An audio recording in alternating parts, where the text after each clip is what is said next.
May God's peace and blessings be upon His holy Prophet Muhammad and the purified members of his household and progeny. اللهم صل على محمد وآل محمد. Brothers and sisters, Assalamu alaikum wa rahmatullahi wa barakatuh. So welcome to this sixth lesson, eighth session of these lessons. And this lesson is entitled Knowing God the Easy Way, or as the literal translation would be from the book, The Easy Way or the Simple Way of Knowing God. We went too far. Okay, so before we go into the outline of the actual lesson, let's make a quick link to the previous lesson because there's one point that we can build on. So we spent a little bit of time in lesson 5 talking once again about what we call the primordial nature of the human being, or the fitrah. And we gave a series of characteristics of the fitrah. And one of them is that we said that we find the same universal traits, the same universal characters in all human beings, but they are there in different intensities, or to different levels or degrees. They are never really completely not there. So they're always there, but in certain cases they seem a lot stronger, a lot more manifest, and a lot more clear. And in other cases they're a lot weaker, to the point where you might think that they're not there. So that was one point. The second point was that we insisted on this. If we're saying that something is a universal trait of a human being, a characteristic of human beings, it means that it does not need to be taught. It should not be something that we learn. It's not something that we acquire through teaching and learning. It's something that you should find in yourself, which does not mean that it cannot be polished, it cannot be intensified, it cannot be perfected. And we gave a few examples of this. We have a lot of, let's call them very natural needs that we find in ourselves. It doesn't mean that we can't get more information and more knowledge about how they work and use them better. For instance, today there's a science of sleep. You can learn how to sleep better or more productively. Well, sleep is supposed to be a very natural instinct found in all human beings, or eating or drinking or anything of that sort. So it does not require teaching to be learned, but teaching and information and education can perfect that instinct that you find in a human being. That said, in certain cases, we have some of those instincts, the primordial nature of the human being, that can be forgotten, that can be neglected, that can be, as the Quran says, buried, right? And so that's the role of prophets and the role of religion, to get that back out, make it manifest again, go back to your real nature. And so we gave a few examples of this, and then we linked it to previous lessons where we talked about the religious sense. We said that this is something found in all human beings. Some psychologists even say that this is what we find at the depths of the human soul, the human psyche. And of course this, although we didn't spend a lot of time on it, we said that the instinctive leaning towards God can be it's one, but can be looked at from two different angles. One of them is the knowledge, which comes out of the curiosity that we talked about, and the other one is the actual yearning, or what makes you worship, what makes you lean towards the sacred, and that's the religious sense and the practical sense. And in fact, some scholars, some thinkers have even said that this is found in all human beings from another angle, which I haven't spoken about yet. And this is not the place to, but just to drop it so that those who are interested can research it more. Even from a genetic predisposition, human beings are, in their heredity, their hard-wiring makes them lean towards religion. There's a book by, I believe it's called the God Gene. That's one of the books that specifically the author is making the case that genetically human beings would be put at a genetic advantage if they believe in God and they have worship and they have that system of worship that we call religion. It makes them genetically, it's a positive genetic trait, and so it's actually identified with a specific gene, And they say that this gives you a positive, optimistic outlook on life. That's the point of that book. So you can go back and read it. And another book, this one I haven't read, but I've had it in my library for a while. I'm trying to read it. I'll get to it. This is A Spiritual Brain. So again, if the case that's being made in this book is true, this is basically linking the aspect that we consider the religious sense to the human brain physically, which means once again that it is instinctive, but this one is looking at it from a materialistic point of view and not a, let's call it psychological or psychical. Like do religious experiences come from God, or are they merely the random firing of neurons in the brain? Drawing on his own research with Carmelite nuns, neuroscientist Mario Beauregard shows that genuine life-changing spiritual events can be documented. He offers compelling evidence that religious experiences have a non-material origin, making a convincing case for what many in scientific fields are loath to consider, that it is God who creates our spiritual experiences, not the brain. So this is supposed to be entirely based on neuroscience, but it's making a case that while you find it all in the brain and you have the neurochemistry for it, in reality it's linking it to the supernatural. So he's making a case for that. In any case, this is maybe another way to come to that point, which is it the primordial nature of all human beings? Is it universal in all human beings or not? This leaning towards God and religion. So these are different angles from which we can look at this point. All of that said, because of that point, that it might be weak, it might be neglected, it might be forgotten, we don't all feel it. Some people will argue that we don't feel it in ourselves. We have to supplement it. We have to complement it with something else, especially if we want to build a belief system. And this is reason. And so this brings us back to today's lesson. So we covered all of that. Last week's lesson was about the two types of knowledge. And now we get into the actual proofs for the existence of God.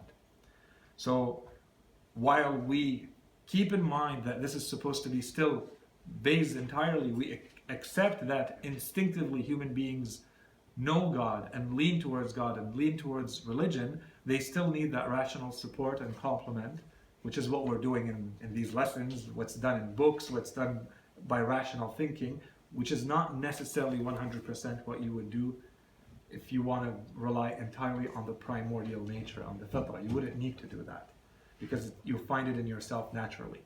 So the fact that we're doing this is the complement, but we need it because the fitrah might not be sufficient. So that's the link with everything we've said before. So the outline for today's lesson, the lesson is very simple. It could have been even a lot shorter in the book. The point that is being made is very simple. It's a presentation of one of the arguments for the existence of God.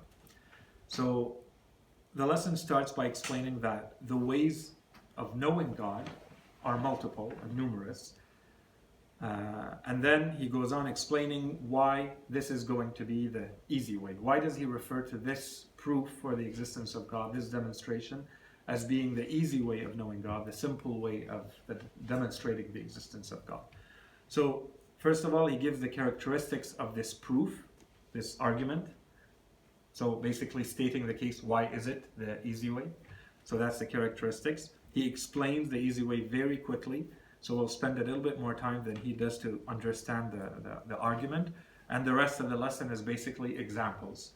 So, and you'll see that from the examples we know many, many more. We can add ad infinitum to these examples. And then we can add a few personal remarks that we can supplement or complement to the lesson. So the ways of knowing God. So as we are saying now, knowing God, obviously what we're referring to are the different arguments, are the different demonstrations, proofs that are used to prove the existence of God. So when we're saying this is the easiest way of knowing God, it basically means this is the easiest argument, according to the author, or the best or the simplest argument of proving the existence of God. This is what this lesson is about, or the claim of this lesson. So, before we go a little bit further, the way all of the proofs for the existence of God are built Either we say that they are entirely rational, so philosophical arguments for the existence of God, or they are a mix of empirical and rational, or scientific and philosophical. You will never have a purely scientific, empirical proof for the existence of God. You can't. The moment you do, that means science is now doing philosophy, so you're outside of science. But you could have purely philosophical, rational proofs for the existence of God, and that's what we will have next week. So, and many of the arguments for the existence of God are considered purely philosophical, purely rational. The one we're going to see today is not.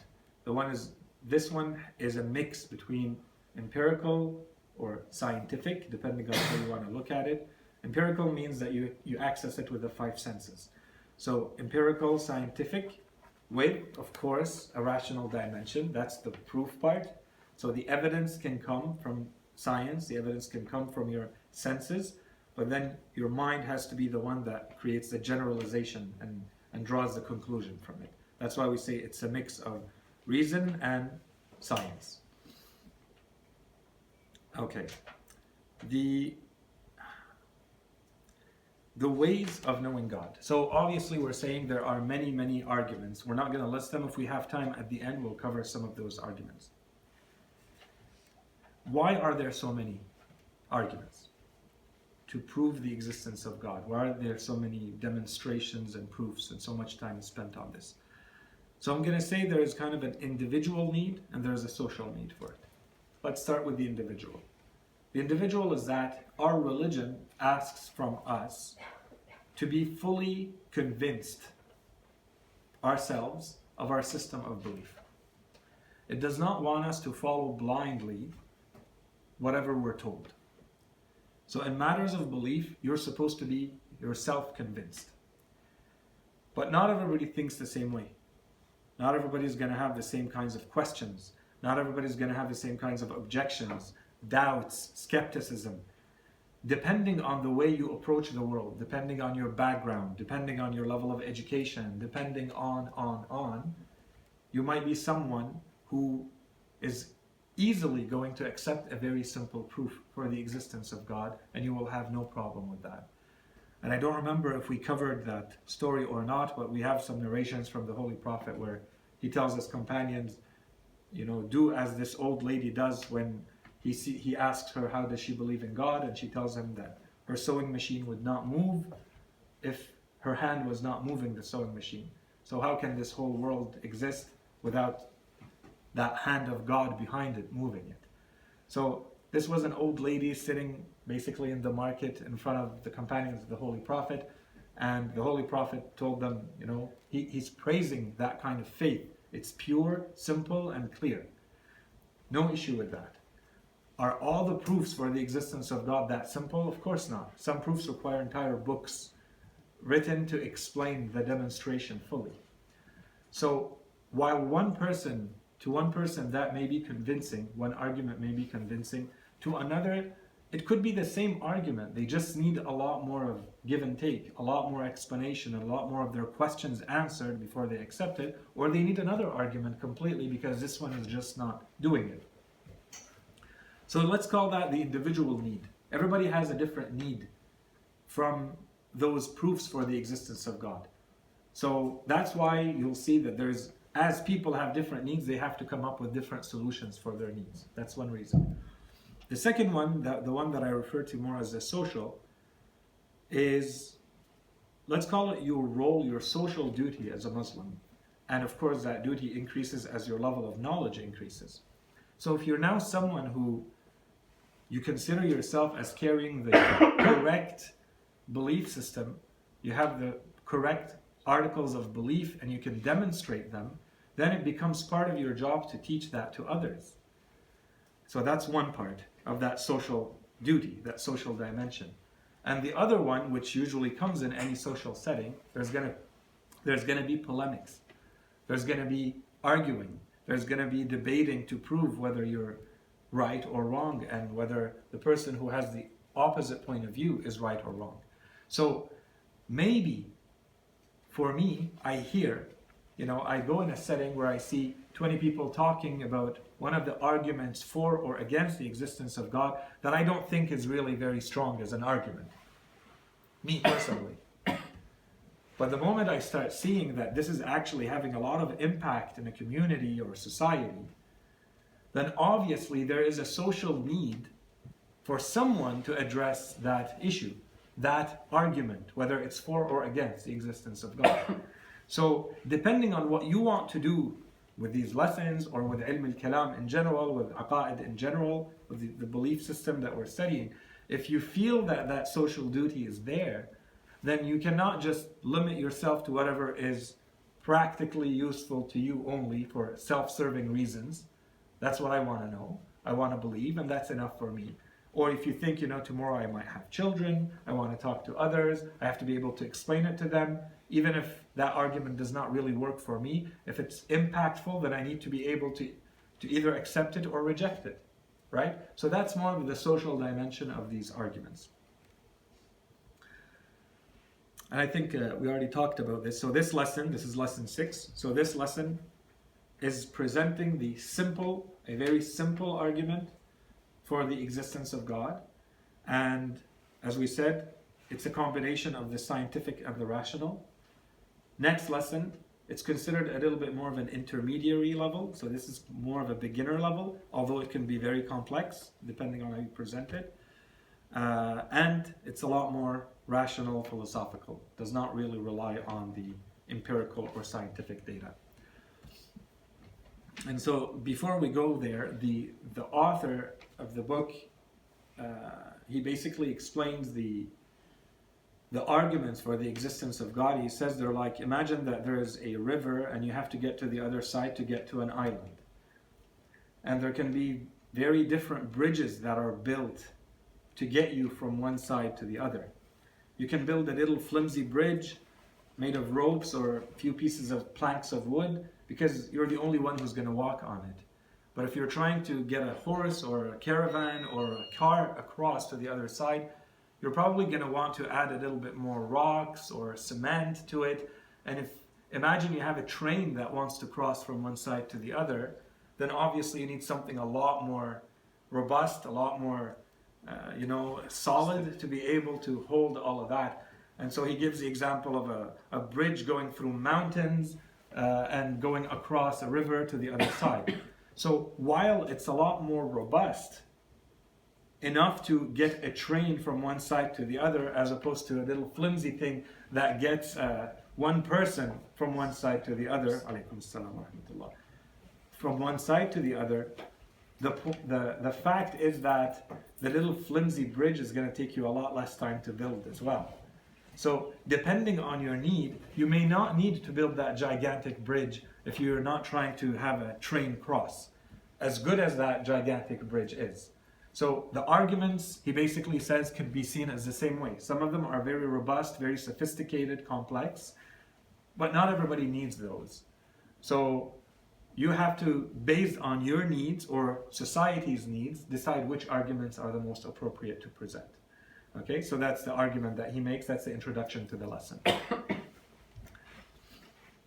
So why does he say that the argument that he is about to present is the easy way or the simple way? The simple argument or the easy argument for the existence of God.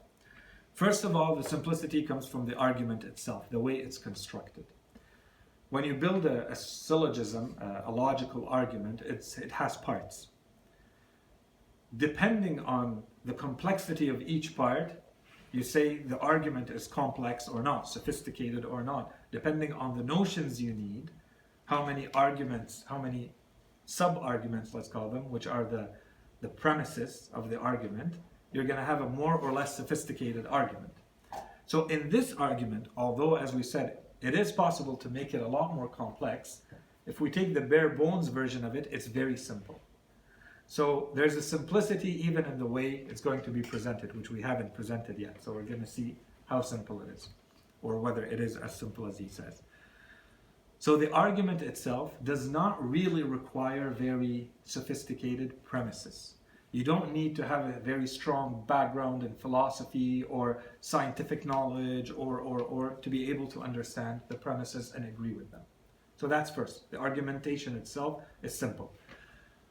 From the other side as well, because it's simple, obviously, it's going to be a lot more accessible. So you could present it to someone who has a lot of knowledge or someone who has absolutely no knowledge. You could present it to someone who has a very strong background in philosophy and science, and they would see the argument and accept or reject it, but they would understand it. You could also present it to a child, and they would still understand it if it's properly presented. So the simplicity comes from those two dimensions. The second reason why he says this is the easy or simple way, and this has a lot more to do with being acquainted with ilm al-kalam in general, or aqa'id, the science of beliefs in Islam. The majority, the crushing majority of the arguments that are usually presented in ilm al-kalam all have one starting point. And that's what we're going to see next week. The starting point is proving the necessary existence of God. You start, I'm going to repeat that, the argument, the main point, the main starting point is proving that the existence of God is necessary. And then after you've proved that his existence is necessary, you start introducing his attributes. So you say, given that his existence is necessary, what kind of attributes, what kind of traits, what kind of characteristics go along with that kind of existence? Most arguments for the existence of God follow that path in Islamic theology and Islamic philosophy. This proof doesn't. It doesn't require talking about God in this two-step approach. You don't need to prove the existence of God and that his existence is necessary, and then you start adding the attributes. That's a long way. It takes more premises, more proofs, more demonstrations. This one doesn't. It's going to prove the existence of God without going into the necessary, but the necessary is going to be implied, you'll see.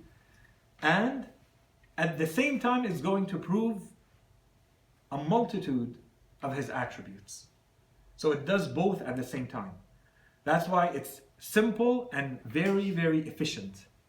That's why it's very useful, for instance, if you want to introduce a child to the existence of God, you would start with this kind of proof, as opposed to, let's say, proving the necessary existence of God, which is a very abstract, difficult notion to grasp. What does it mean to have necessary existence? We have to understand it's in opposition to contingency or possible existence. So how do you explain that to a child? Whereas the proof that we're going to see does all of that at once, in a very simple and almost natural way, self-evident way. And the third reason why he considers this to be the best proof, because of course the author chose this among all the proofs, and he has other works where he really goes into detail in the very sophisticated, complex arguments for the existence of God. He talks about none of them here. He only talks about this one and the one we're going to talk about next week. So the third is that he says this is directly linked to that primordial nature, that fitrah that we talked about. So while we said we can't rely on the fitrah entirely, he's still going back to it and saying, you want to rely on your fitrah, this is going to allow you to align with the fitrah. The way he expresses it in the book, he says it's very well expressed, very poetically, but very nicely. He says it's like there's a compass in your heart, and this argument, if properly understood, makes sure that that compass is directed in the right direction. And then that will allow you to almost have a mystical experience of the world, if this is properly understood. So, if you remember, we talked about that mystical, religious, direct experience, that kashf, all of that. We talked about it, and we said we can't rely on it to build our rational system of belief. Well, now he's going back and saying, yet this is going to give you a taste of that. So, and the reason why we couldn't rely on it is we said it's unreliable from a methodological point of view, from a systemic point of view. Not that the knowledge that comes from it is not necessarily valid, right? So the final question, he of course does not talk about that, but I'm adding this in. So this is from a rational perspective, all of this makes sense, and we haven't really presented the proof, but I think this is important. Once we understand all of this, the rest is a lot easier. It's just examples. So what does Islam think about this proof, specifically? This proof that we're going to present, which is based on presenting God and His attributes in this easy, simple manner. The reality is that Islam considers this perhaps the strongest proof for the existence of God for the commoners. For the majority of people, this is sufficient and in fact the best proof. And if you go to the Quran, to the Holy Quran, the narrations of the Ahlul Bayt, the prophets, this is the approach that they use for the existence of God. This is what they start with. They don't only rely on this one, but they keep those other proofs for other kinds of people. So either because they're debating with philosophers, with very deep, sophisticated thinkers, with those special students and companions that they have, those get another kind of proof for the existence of God, and there are many of them. But for the majority of people, this is considered a valid proof for the existence of God, from an Islamic or Quranic point of view, let's say. So what's the actual proof? Before we talk about the proof, let's just very quickly mention the names of the proof. So, of course, this is coming from Arabic. In English, if you read it in a philosophical text or theological text, it's usually referred to as the teleological argument, or the argument by finality, or the purpose, or the design, or the order of the universe. So if you hear the argument from design or by design, that the world has intelligent design, this is the same proof. That it has order, that it has organization, that this is the teleological proof. That's what teleos means. It means finality, it means purpose, it means there's an end to which you're going. In Arabic, it can be referred to as Burhan an-Nadm, Burhan an-Nizam. Both of them kind of mean the same thing. I'm not going to go into the subtle differences between the two words. It means the same thing, the argument from design. Sometimes it's referred to as Burhan al-Ayat, so the signs, al-Ayat al-Kawniyya, so the signs of the world, the cosmos or the world. Not to be mistaken with, in philosophy, that's what we're going to see next week, the cosmological argument has nothing to do with this. That's a completely different argument, but it's referred to as the cosmological. So this is the signs of the cosmos, or the signs of the world, and we'll see in what sense. And this is sometimes, you'll find it in books of Aqa'id or Kalam, they refer to it as Burhan al-Ayat al-Afaqiyya. So this is taken directly from the Quran. In Surah Fussilat, ayah 53, this is a part of the verse that's quoted here. We will show them our signs in the horizons, al-afaq. سنريهم آياتنا في الآفاق وفي أنفسهم, and in themselves. We shall show them our signs in the horizons and in themselves, in the world and in themselves. So this argument is based on the signs of the world, but it includes the selves. Here, there's a whole discussion between commentators on what the fi anfusihim means. It's more the psychological and all of that, which may or may not go into the teleological argument. So that's why they refer to it as al-afaqiyya. Anyways, so this is just the name of the argument. All of this is referring to the same exact argument. Yes? Can't we just say that, can't we just be saying that humans are trying to find order, and that's how the teleological argument comes about? We could say, but the Quran goes a lot further in saying there is order. So that's why we're saying, that's why I asked the question, before I go into it, is this a purely conjectural, philosophical position that we're just putting together? Or is there more of a religious basis to what we're going to say? So if you read the Quran from cover to cover, you'll see that this argument is used again and again and again. And it's not presented as a possibility. It's presented as 100% entirely true. And we'll spend a couple of minutes at the end talking about maybe a possible objection to why, if there's any weakness, where it might be. And we'll present some examples and we'll see. Okay? So good question. So the argument, how is it structured or how is it built? This part is not presented, I think, it could have presented in a more rigorous way or a more clear way in the book, just how the argument is built.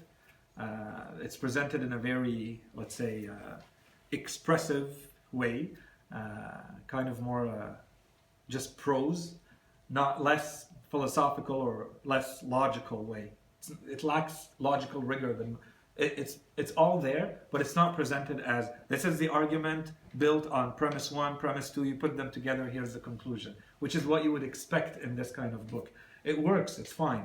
But so let's say the reason why I think this slide is important is if I'm debating with someone and they say that there's a problem or a weakness with my argument, then I need to be able to deconstruct my argument into little parts and see if there's an issue, which part is the issue. I can't say the whole argument is the issue. There has to be one premise, one part of the argument that is problematic. So let's go directly to that one and see, is it problematic or not? So this argument is based or built with two premises. Premise 1, the world has order. Very simple. The world has design, the world has purpose, the world has, use the word you want. That's premise 1. 2, design comes from a designer. So if you want to argue with me about anything I'm going to say after, which are just examples of this, instances of this, I have to know, is your issue with premise 1? Are you saying that there is no order in the world? Or do you agree with me that there is order in the world, there is design, there is an end, there is functionality that was intended to be functionality? You agree with that, but you're saying that this doesn't need a designer, that this can happen accidentally. So which one do you reject and which one do you accept? You reject both, or do you reject one of the two? And then I'll know what I need to do to counter your argument. That's the importance of this slide. That's it. So I think it's clear enough, but I think it's important to break the argument down this way. And so without going in the next slide, so if we drill down a little bit more, let's take premise 1. So the world has order, the world has design, the world has purpose, the world has functionality. Any of them work. So what does it mean? What we're saying right now, we're trying to present the simpler version of the argument, okay? But let's say, just to keep things simple, let's say there are two gears to this argument, two levels of complexity to this argument. One level, the simpler level, is presenting the argument at its lowest level, which is you look at any one thing in the world on its own and you see whether it has design, whether it has an intentional functionality or not. Just any part of the world. From the smallest, you can take an atom, you can take an eye, you can take a forest, you can take a galaxy. Okay, you can take something very small or very big, and you look at it as one part, because everything is a part of something bigger, and everything is a part of a whole of something smaller. Okay, you take any of these and you look at it as an entity, and you say, does it have design or not? You choose whatever you want to look at, whatever you want. That's one way to look at the argument. This is, let's call it level 1. Okay, beginner level, noob level. Now, if you want to take it to the next level is when you start combining things together and you create systems. So you can combine two things and then you have a system made up of 2 parts. Or you can have a system made up of 10 parts. Or you can have a system made up of 1,000,000 parts. Or 1,000,000,000 parts. Are they interacting with each other? And is that new whole that they're creating, does that have a new design that you did not find in every piece on its own? That's another level of design. That's a second or third or 10th level of order in logic. Okay? So if I say, for instance, if you look at the parts of the eye, there are membranes and there are cells and there are muscles and there are nerves and there are, each one of them on their own, you can look at it. Each one of them seems to have a design. It has a purpose. It does something. You can say, this does that, as though it was intended to do that. Okay. But does any of these pieces see? No. When you put them all together and it makes an eye, even the eye still does not see. If it doesn't have the proper nervous system attached to the proper brain with that capacity to see, then still there's no seeing. So there's a higher order. The design argument for seeing becomes a lot more complex. You can keep it simple and say the eye sees, and you look at it as an entity or as a function, and you say that's one layer, one level of the design argument. Very simple. Or you start breaking it down into its parts, and you say, what does every part do? So why do they work in this way? Because if one of these stops working in that way, then there's no seeing. This is where you start seeing the complexity of the design argument. So you want to bring it to the next level, to the higher level of complexity, you start combining the parts. So the simple way, if I want to explain it to a child, let's say, I'll go with something very simple. I'll explain the design. Can this happen on its own? Very simple. And you stop at that. But if I need to drill down with a Richard Dawkins on whether there is accidental coincidence or there is design, I think I need to break it down a lot further. And this is where I tried to link it a little bit more, and I don't want to talk about these now. But for those of you who are interested in this argument, yeah. Sayid, you mentioned that name, and I've heard the argument before that we always take it as an assumption that there's order, but then I've heard atheists argue there is an order. That you can look around us and see sicknesses and death and volcanoes and chaos, and for you to make the argument that's done orderly is difficult to understand. So how would you answer someone that asks that? So I would first go to this slide. Sorry, where is it? The argument. And I would try to see, so are they arguing that there is no design to start with? Or are they saying that there is design, but when there is design, there doesn't necessarily need to be a designer? So, to play devil's advocate, if I were them, I would shut the door right from the beginning and say there is no design. The problem is that if you're objective in looking at how can two human beings look at something and one of them says there is design and the other one says there is no design? That's the issue. So that's the reason why the lesson is not really built, as we're going to see. He doesn't really provide more proof than, I've provided a lot more proof than he does in the lesson until now.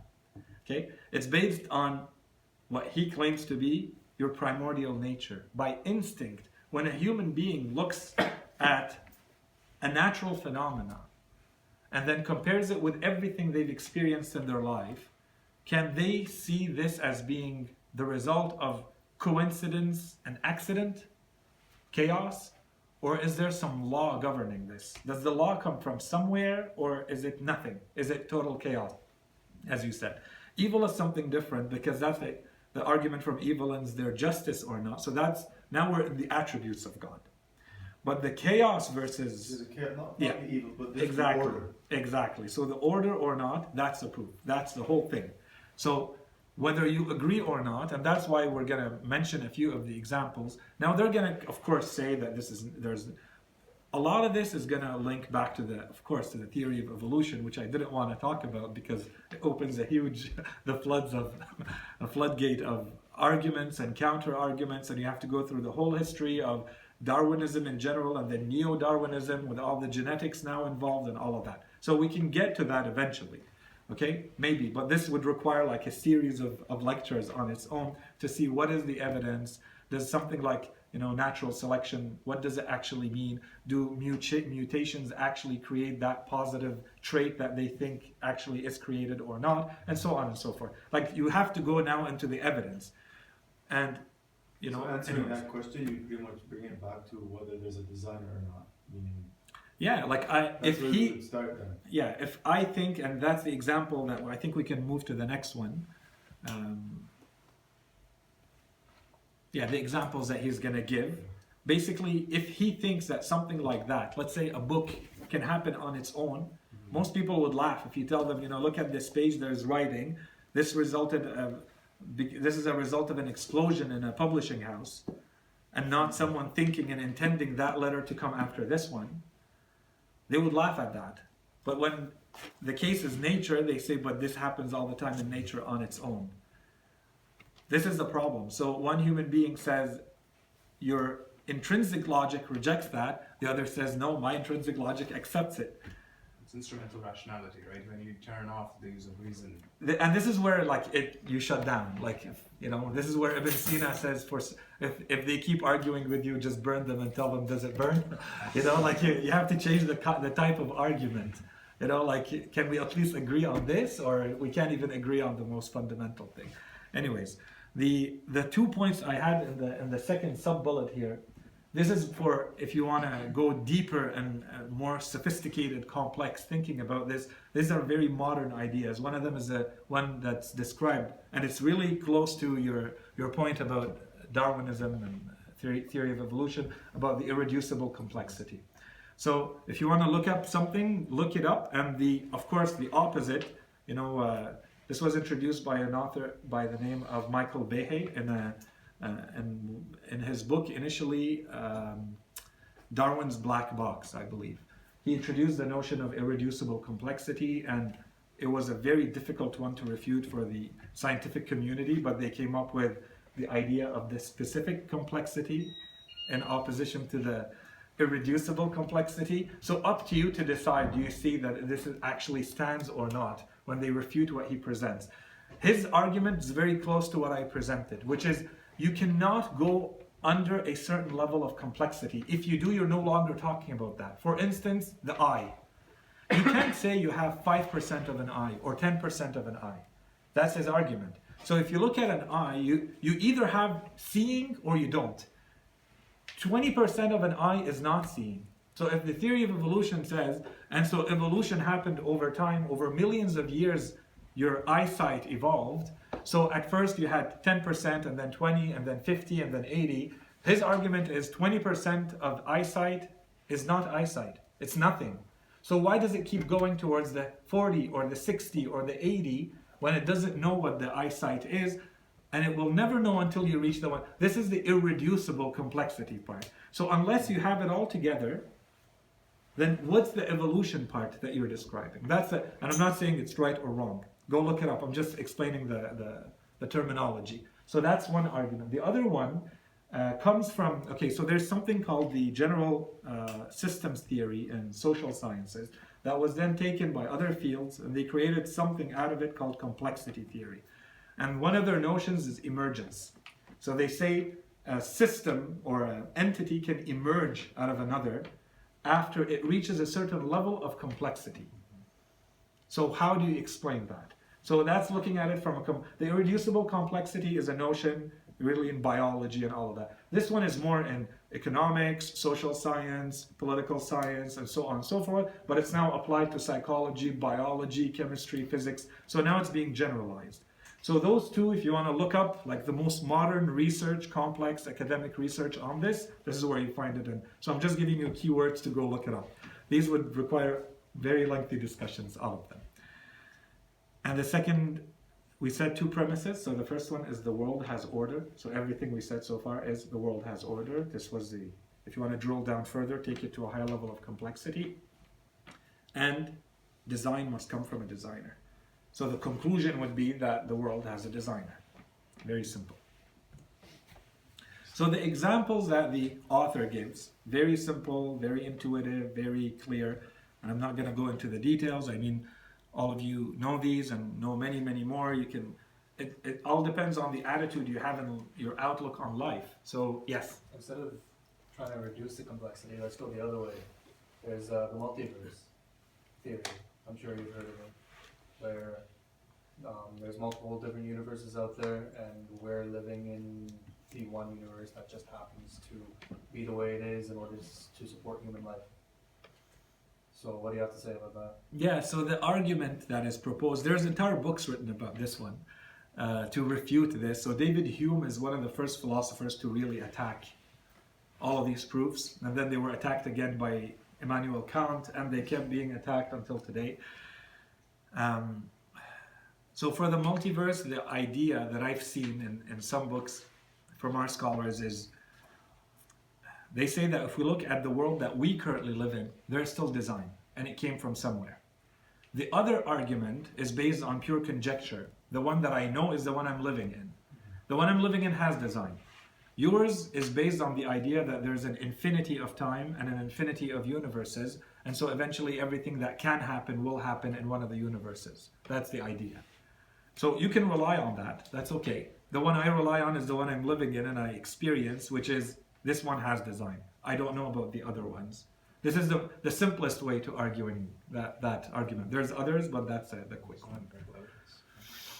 Okay, so the examples he gives in his book is, first of all, he says if anyone is reading the book, his book, like anyone reading this would think that this is one of my signs, the author's signs.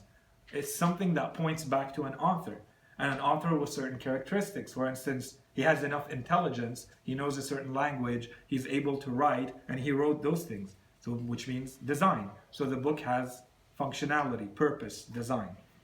And he's like, what if you look at an encyclopedia written and it's of hundreds of volumes, and you look at it, can you really say that this is a result of chaos? No.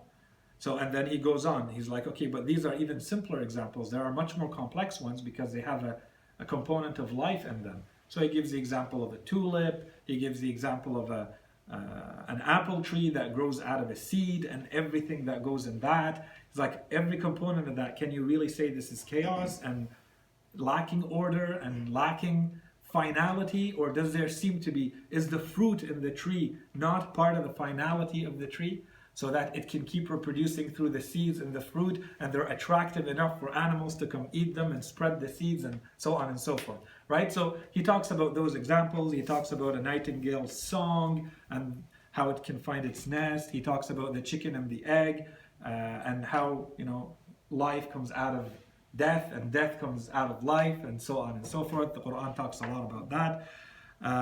He gives the example of a calf being born out of a cow, and then he says, how is it that the mother's milk appears at the same time for that child? Like, where did this come from? Is it, again, coincidence and accidents or not?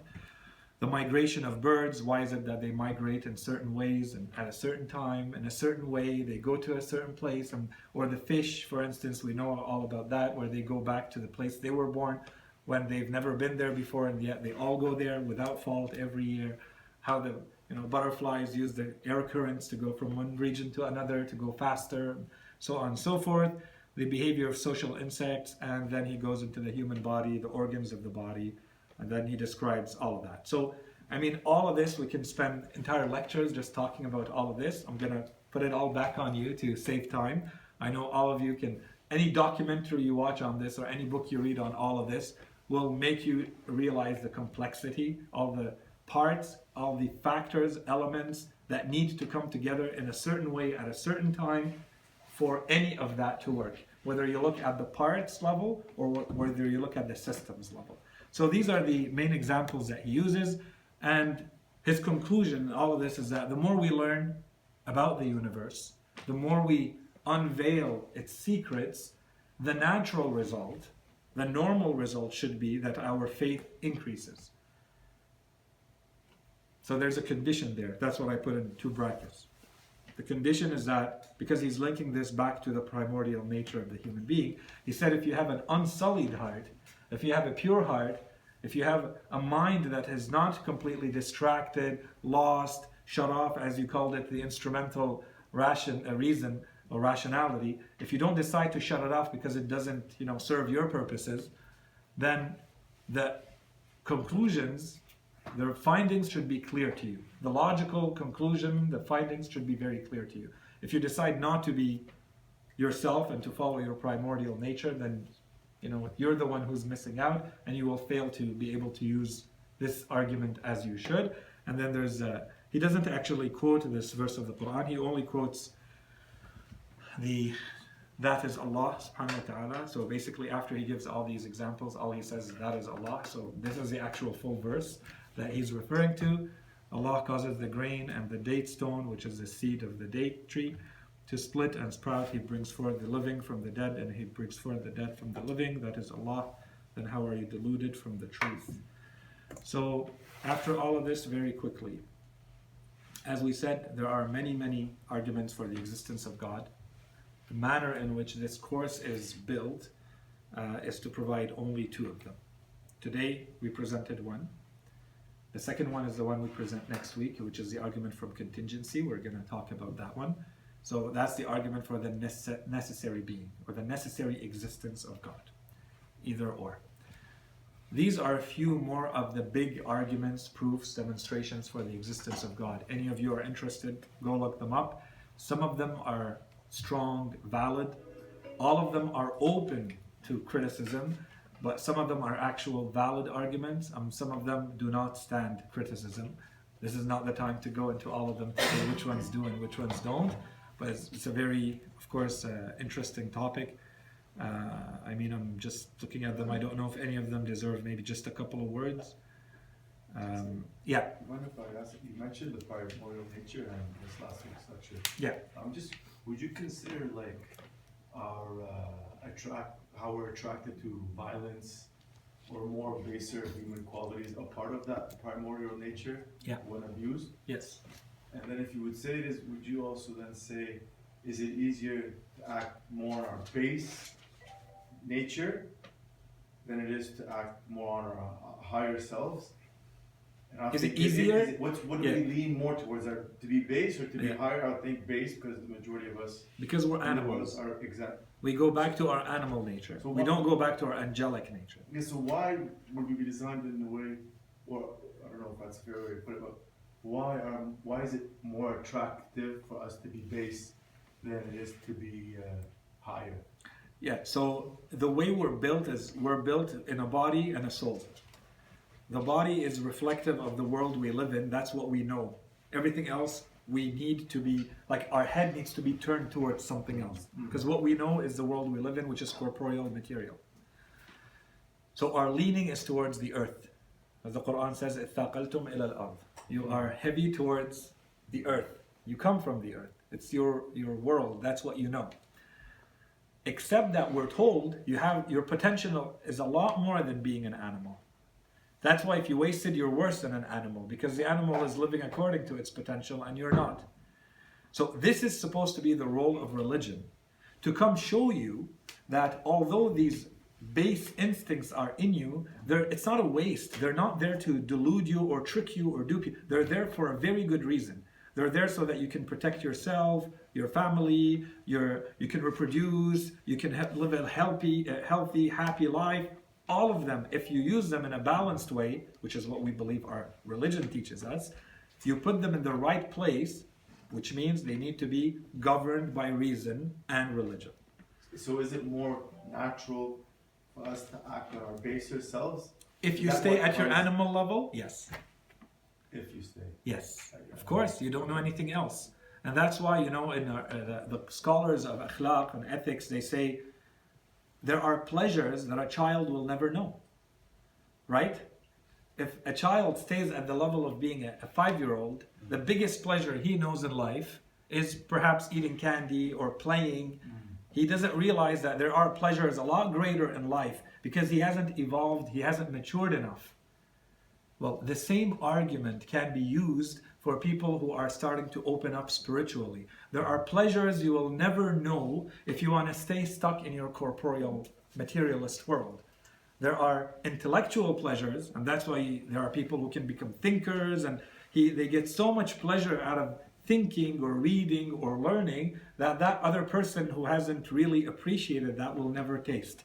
And then you add to that the spiritual one. So there are people who can start tasting the spiritual pleasure. And of course, once you taste it, then that opens a new world for you. It's no longer a struggle. Of course it's difficult, but it's no longer the same struggle because you've tasted something.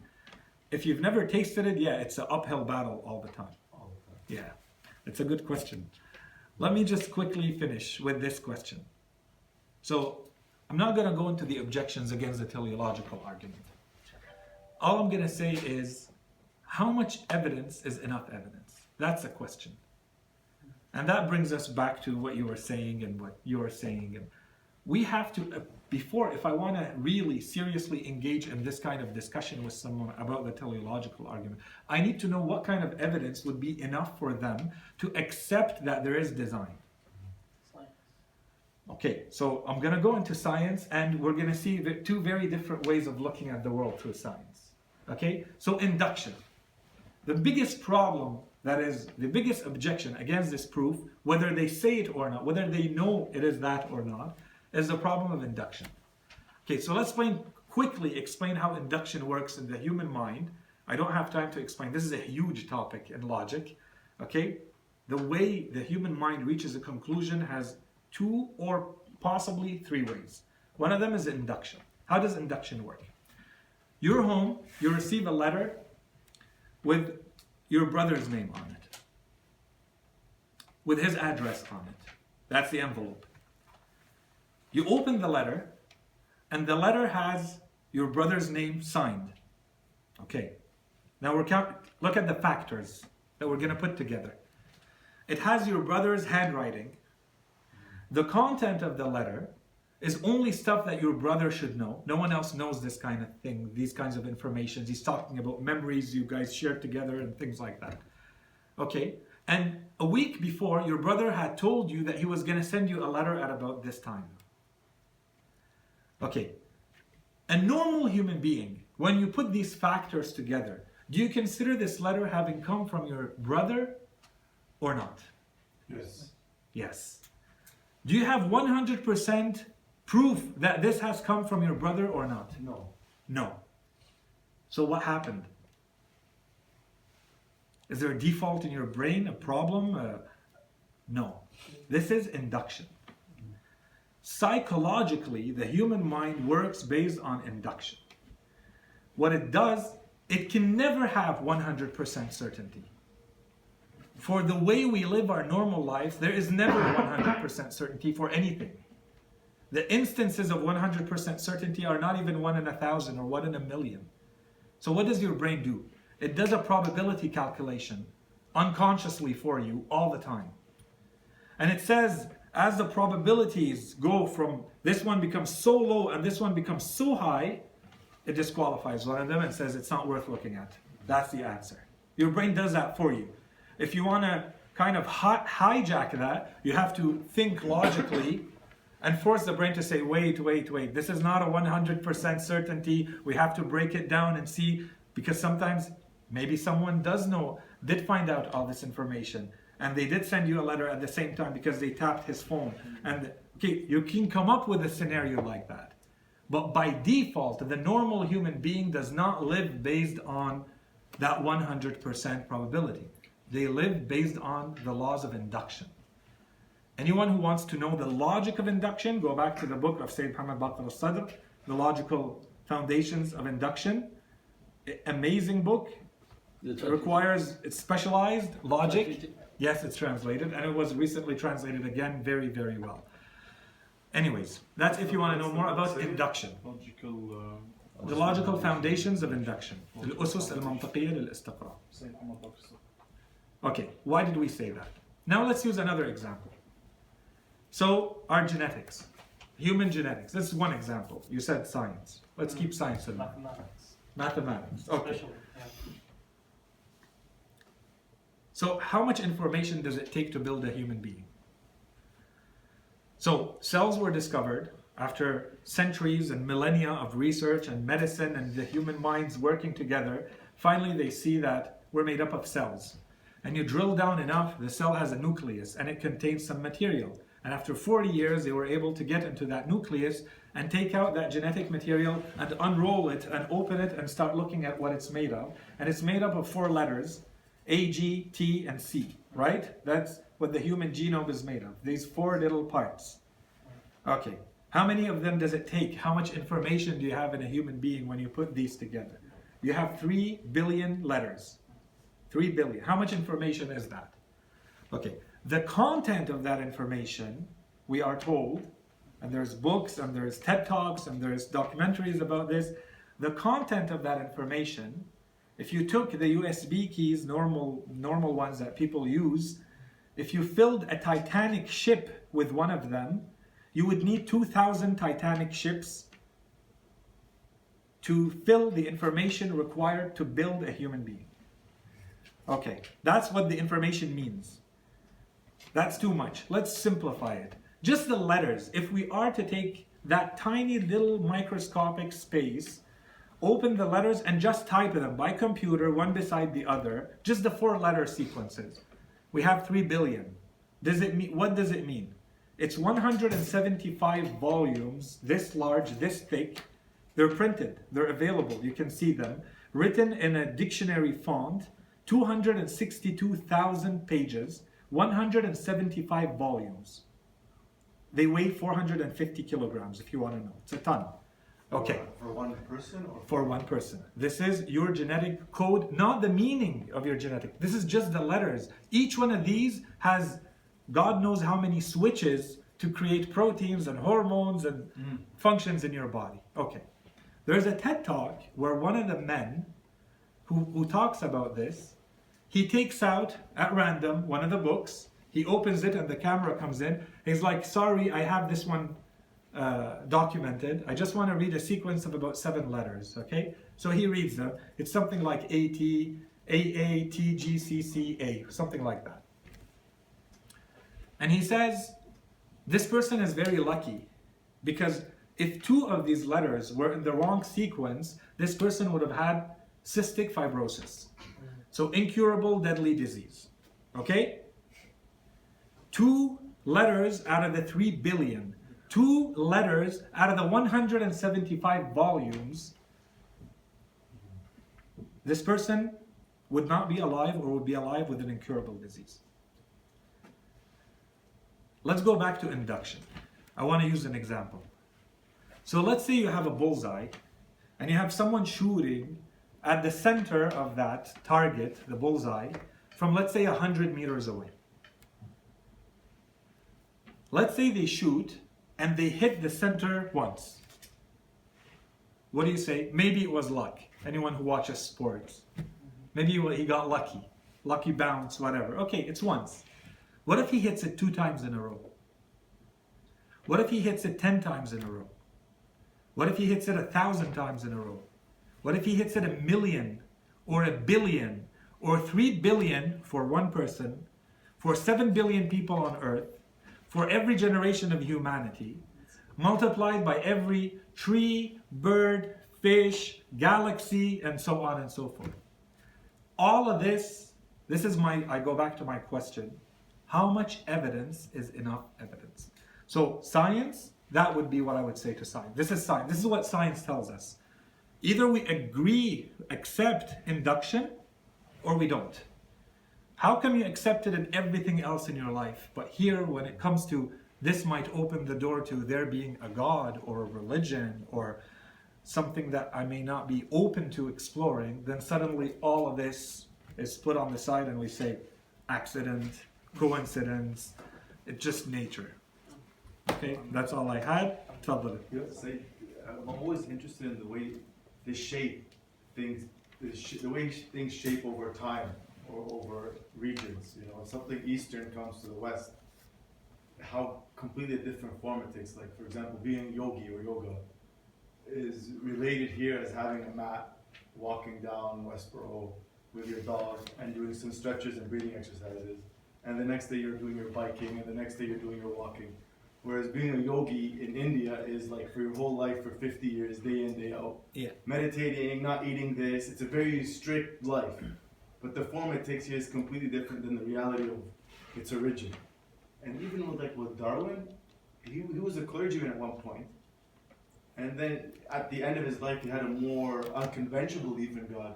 But he never said you can't be a theist and believe in evolution at the same time. But the way he's looked at by atheists is like he's a prophet that was a complete atheist and even hated God almost. Yeah. It's just the form, the way things change over time. Yeah, you have to find something to base your belief on. Yeah, and the moment it goes into like popular culture, then you lose the academic piece. Even like, let's say Descartes. You read René Descartes and the way he talks about God and he proves God. You read the way philosophers comment on the proofs he presents, and they say, actually, he didn't believe in God. He's just saying this so that the church doesn't go after him.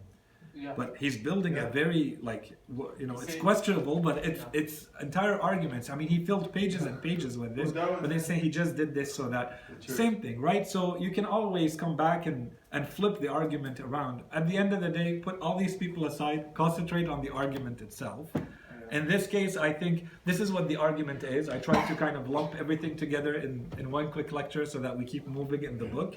So next week is going to be the cosmological argument. So this is more proving the unnecessary existence of God.